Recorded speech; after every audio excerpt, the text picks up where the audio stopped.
अभी अभी की बड़ी खबरें निकल के सामने आ रही है, जैसे कि आप देख सकते हैं इस वक्त की ब्रेकिंग न्यूज हमारे सामने आ रही है। सासाराम में जो एनएमसीएच के 60 स्टाफ और 240 अदर लोग क्वारंटीन में रखे गए हैं, इसके बारे में हम सिलसिलेवार ढंग से बात करेंगे। बिहार में कुल कोरोना मरीज की संख्या 141 पहुंच गई है।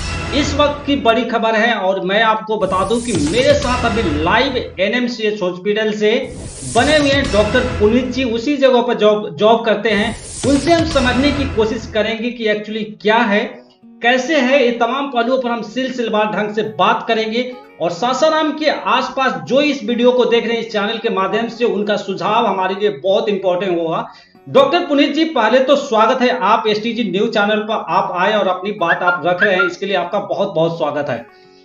एक क्वेश्चन से लेना चाहूंगा पुनीत जी, सासाराम में नारायण मेडिकल्स जो है हॉस्पिटल्स है, वहां पर जिस तरह से केस आया है, केस तो सासाराम का है, बरादरी इलाका से जो आ रहा है, वहां पर सुनने में आ रहा है कि किस टाइप का माहौल है, अगर आप बताते हैं तो ज्यादा क्लियर होगा।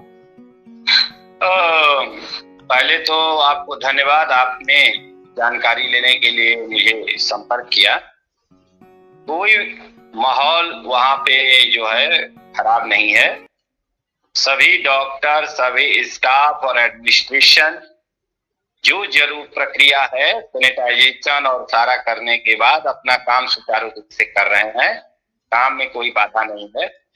डॉक्टर पुनीत, आपसे एक चीज समझना चाहूंगा, जो जो वहां के लोग हैं कोरोना से एक बहुत बड़ा बीमारी समझ लिए, उनके दिमाग में एक मैसेज डालिए कि इससे लड़ने की जरूरत है, इससे शिक्षा लेने की जरूरत है कि क्या क्या इससे हम बचाव ले सकते हैं, ज्यादा पैनिक होने की जरूरत नहीं है। आप उसके बारे में उनको 2-4 टिप्स आप बताएं तो ज्यादा बेटर होगा।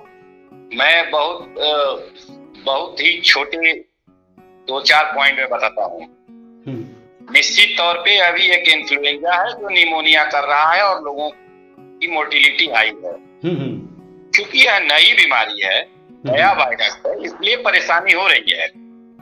लेकिन आप देखेंगे कि इसके पहले भी वायरल डिसऑर्डर से बिहार और पूरे भारत में कह लीजिए अलग अलग भागों में, कहीं आप गोरखपुर का समस्या देखेंगे, वहां पे अचानक से किस तरह से चीजें होती हैं, कभी आप मुजफ्फरपुर में भी आपने देखा किस तरह से कुछ घटनाएं हुई। तो वायरस का अपना जो है अलग तरीका है। अगर वो आप डरेंगे, ठीक है, डरना तो जरूरी है, लेकिन प्रिकॉशन लेना है। आप डर रहे हैं लेकिन प्रिकॉशन नहीं ले रहे हैं, गलती बस इतना ही है। प्रिकॉशन जब लेने की बात आती है तो सारे जो है हाथ उठा देते हैं। सिर्फ यही है, आप डर रहे हैं लेकिन प्रिकॉशन नहीं लेना चाहते। तो आप बताइए कैसे इलाज होगा। वही चीज आपसे समझना चाहेंगे, एक मेडिकल टर्म में आप एक डॉक्टर हैं, आपकी बात जनता लोग जो देख रहे हैं वो ज्यादा समझेगी, तो वही चीज मैं आपसे समझना चाह रहा था। सरकार के द्वारा निर्देश, स्वास्थ्य विभाग के द्वारा दिए गए निर्देश, डॉक्टरों के द्वारा जो निर्देश दिए गए, प्लीज सभी लोग उसका सही से पालन करें। अगर पालन करेंगे तो डरने की बात नहीं है।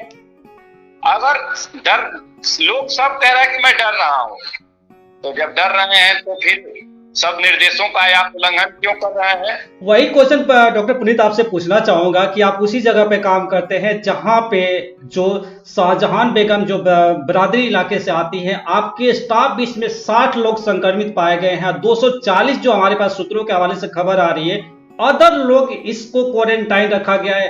आप कैसे देख रहे हैं, इसलिए कि आप भी एक डॉक्टर हैं, आप भी एक इंसान हैं, आपके भी परिवार होंगे, आप इसको कैसे देख रहे हैं? पहली बात यह है कि जो 60 लोगों को संक्रमित होने की बात नहीं है, 60 लोग उसके संपर्क में आए इलाज के दौरान। बिल्कुल, यानी संदिग्ध हैं।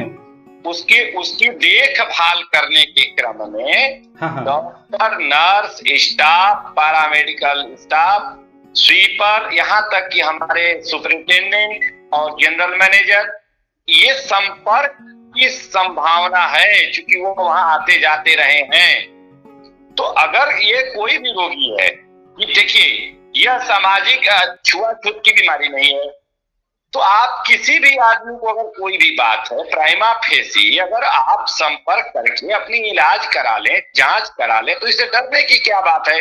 आप अपने ही परिवार को बचाएंगे, सबसे पहले अपने आप को बचाएंगे, फिर परिवार को बचाएंगे, फिर अपने समाज को बचाएंगे, इस देश को बचाएंगे। डरने की क्या जरूरत है।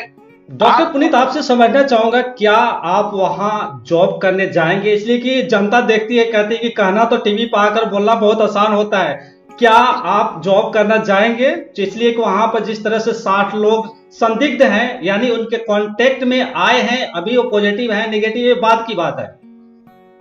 मेरी बात सुन लीजिए। जिस दिन यह शनिवार से पेशेंट वहां था, हाँ, सोमवार को भी ड्यूटी गए थे और आज भी हम लोग को जाना है। हम लोगों को तो रोज जाना है। सर यही तो है कि आप लोग भगवान है, इसीलिए तो हम लोग सल्यूट करते हैं कि आप वॉरियर्स हैं, आप लोग लड़ाई लड़ रहे हैं, जनता इससे डरे ना। यही तो चीज तो हम डालने की कोशिश कर रहे हैं कि जो डॉक्टर हैं हमारे वॉरियर्स हैं, फर्स्ट वॉरियर्स हैं। हम क्यों डरेंगे? आखिरकार डरने का प्रश्न कहां से आ गया? क्या यह दुनिया की ये पहली बीमारी है? क्या इससे ज्यादा जानलेवा बीमारियों से समाज परेशान नहीं है? जब हम कैंसर से नहीं घबराए, हम HIV से नहीं घबराए, हम हेपेटाइटिस से नहीं घबराए, जिसकी मृत्यु दर इससे ज्यादा है, इसका ही मृत्यु दर जारे। हाँ, ये जरूर है कि तुरंत इसमें 7-8-10 दिनों का खेल है, उसमें भी मृत्यु दर है। कहने का मतलब है कि जब सार्स आया, जब आपकी जो बोलते हैं कि स्वाइन फ्लू आया, बर्ड फ्लू आया, सारा चीज से तो डॉक्टर लड़ ही रहा है। चाहे हम लड़े या कोई भी देश के दुनिया का कोई भी डॉक्टर लड़े, तो इसमें डरने की क्या बात है। घर में बैठे रहेंगे तो क्या डॉक्टर को वायरस नहीं पहचान रहा है? बिल्कुल बिल्कुल बिल्कुल। डॉक्टर साहब इनको हमको नहीं छूना है, ऐसा तो नहीं है। इसलिए अपना काम करते रहना है, मनोबल ऊपर बढ़ा के रखना है और काम करते रहने से सकारात्मक ऊर्जा आती है। काम नहीं करेंगे तो और गलत हो जाता है। इसलिए सारे डॉक्टर जा रहे हैं, नहीं, वहां के सैकड़ों डॉक्टर, PG स्टूडेंट सभी लोग लगे हुए हैं और कोई ऐसा नहीं है कि कोई कह रहा नहीं मैं नहीं अब आऊंगा, मुझे छुट्टी चाहिए, मैं डर गया, ऐसा कुछ नहीं है। सारे लोग जा रहे हैं और सभी लोग जाएंगे।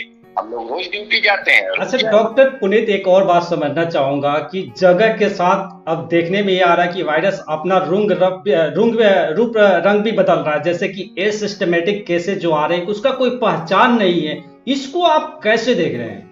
एसिम्प्टोमेटिक बोलते हैं, एसिम्प्टोमेटिक नहीं, एसिम्प्टोमेटिक यानी बिना लक्षण के, है ना। हाँ। तो कोई भी वायरस, चाहे कोई भी वायरस, इन्फ्लुएंजा वायरस है, जैसा कि इसके बारे में भी लोगों ने बताया है, जो इसके विशेषज्ञ हैं कि इसके भी 2-3 प्रकार हो रहे हैं, 2-3 हैं। और इसमें एक चीज और सामने आ रही है कि एसिम्प्टोमेटिक कैरियर स्टेज बोलते हैं कि कुछ लोगों में बिना लक्षण दिखे हुए लंबे समय तक यह वायरस लोगों के अंदर है। लेकिन आपको जानेंगे कैसे? आखिरकार टेस्ट करेंगे, बिना टेस्ट किए तो पता नहीं चलेगा। भारत में अभी तो टेस्ट ही हुए हैं, 5-6 लाख आबादी है इतनी बड़ी, तो घबराने की जरूरत नहीं है।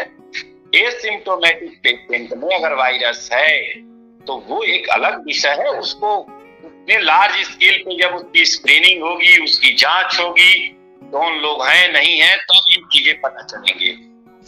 डॉक्टर पुनीत, ये भी समझना चाहेंगे, बिना लक्षण की आपने बात की, तो क्या सिर्फ इसका बचाव एक सोशल डिस्टेंसिंग है कि और भी कुछ हो सकते हैं?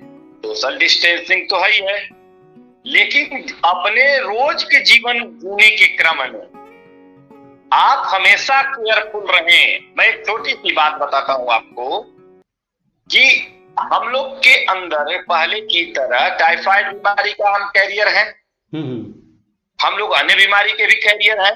जहां हम लापरवाही करते हैं, जहां हमारी रोग प्रतिरोधक क्षमता कमजोर पड़ती है, बीमारियां पकड़ लेती हैं।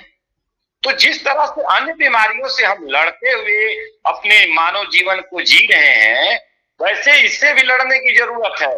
लोगों को भ्रम है कि लॉकडाउन पीरियड खत्म होगा और वायरस घर वापस चला जाएगा। ऐसा नहीं है, ये गलतफहमी का शिकार कुछ लोग हैं और इसीलिए वो जल्दबाजी में है कि जल्दी से ये लॉकडाउन खत्म हो जाए और सारा समस्या खत्म हो जाए। लॉकडाउन होने से थोड़ी ये वायरस फैल रहा है, लेकिन लॉकडाउन होने से जो तीव्रता है उसको रोकी जा सकती है। ये नहीं कि ये वायरस वापस उसी देश में चला जाएगा जहां से आया था। अच्छा डॉक्टर साहब, इम्यूनी सिस्टम जो हमारे जो पाचन से जो है इस कीटाणुओं से लड़ने की जो प्रतिरोधक क्षमता है, उसके लिए कुछ एक्सरसाइज कुछ ऐसा बताइए कि क्या घर में करें लोग। सभी लोग पहली बात समझ लें कि प्रतिरोधक क्षमता सभी प्रकार की बीमारियों से लड़ने के लिए जरूरी है, केवल इस विशेष स्थिति के लिए नहीं है। इसलिए अपने जीवन में संयम, अपने जीवन में स्वस्थ रहने की संकल्प, सबसे बड़ा संकल्प ही सबसे बड़ा योगा है कि मुझे स्वस्थ रहना है। अगर कोई आदमी स्वस्थ रहना चाहे तो एक प्रतिरोधक क्षमता अपने आप में उसका माइंड सेट है कि नहीं मुझे स्वस्थ रहना है, मुझे एक्सरसाइज करना है, मुझे टाइम पर सोना है, टाइम पर खाना है, नशा नहीं करना है, किसी भी प्रकार का ऐसा कोई काम नहीं करना है। लाइट चला गया। हेलो हेलो सर, आपसे मैं पुनीत जी एक समझना चाहूंगा, कुछ ऐसे फ्रूट्स बताइए जो कि घर पे जो पाचन जो शक्ति है, इसको जो प्रतिरोधक क्षमता है, इसको कुछ बढ़ाया जा सके जो वायरस से लड़ने के लिए। इसमें दो तरह के फल, एक जो एंटीऑक्सीडेंट है ना, ताजा साफ फल, जैसे कुछ नाम से बताइए कि जो वो लोग उसको सेवन करें। आप देख रहे होंगे सन, ये ऑरेंज है ना, ऑरेंज है जिसमें विटामिन सी है ना। वाटरमेलन है जिसमें प्रचुर मात्रा में मिनरल्स एंड एंटीऑक्सीडेंट्स हैं, है ना। आपको जितने भी ऐसे फल हैं, फल तो वैसे हर तरह से फायदेमंद होता है, लेकिन एंटीऑक्सीडेंट और मिनरल्स की ज्यादा रहे वो फल ज्यादा खाना चाहिए। फल खाने से केवल प्रतिरोधक क्षमता नहीं बढ़ती है, फल खाने के साथ अगर आपने साफ सफाई और ध्यान नहीं दिया से बीमारी घर में भी आती है, क्योंकि जो हैंडलर है बाजार से लेकर आते हैं, आप फ्रिज में बेवजह रख देते हैं। ये भी ऐसा नहीं कि केवल फायदा ही फायदा होता है ना। तो आप लोग कह रहे हैं कि फल ज्यादा खाएंगे तो प्रतिरोध, हाँ ठीक है, फ्रेश फ्रूट्स तो होने चाहिए, फ्रेश फ्रूट्स के साथ प्रॉपर टेम्परेचर होना चाहिए, फल बढ़िया से जो है वो पके हुए होने चाहिए, और घर में जब भी लाएं तो साफ सफाई से रखें, अच्छे से खाएं। कुछ लोग ये भी मानते हैं कि हम एक बार जाएं और लाकर फ्रिज में स्टोर कर दें कि 10 दिन के लिए छुट्टी हो जाए, क्या आप मानते हैं? ये गलती है, ये कहीं से जायज नहीं है, क्योंकि आप जानते हैं कि अभी ये कोई भी ऐसी चीज जिसे आप बहुत देर तक ठंड में रखते हैं तो केवल वो सड़ने से बचता है, उसकी प्राकृतिक गुण का ऐसा नहीं है कि नुकसान नहीं होता। दूसरा चीज ये है कि आप देखते हैं कि सरकार भी मना कर रही है, स्वास्थ्य विभाग के लोग मना कर रहे हैं, डॉक्टर भी बोल रहे हैं कि फ्रिज में बहुत देर तक रखी हुई चीजों का प्रॉपर माने उपयोग नहीं करें, क्योंकि इसको जो है ये ऐसी कंडीशन में ठंडा खाना या ठंडा पीना या ऐसे इनसे बचें। ये बात सही है।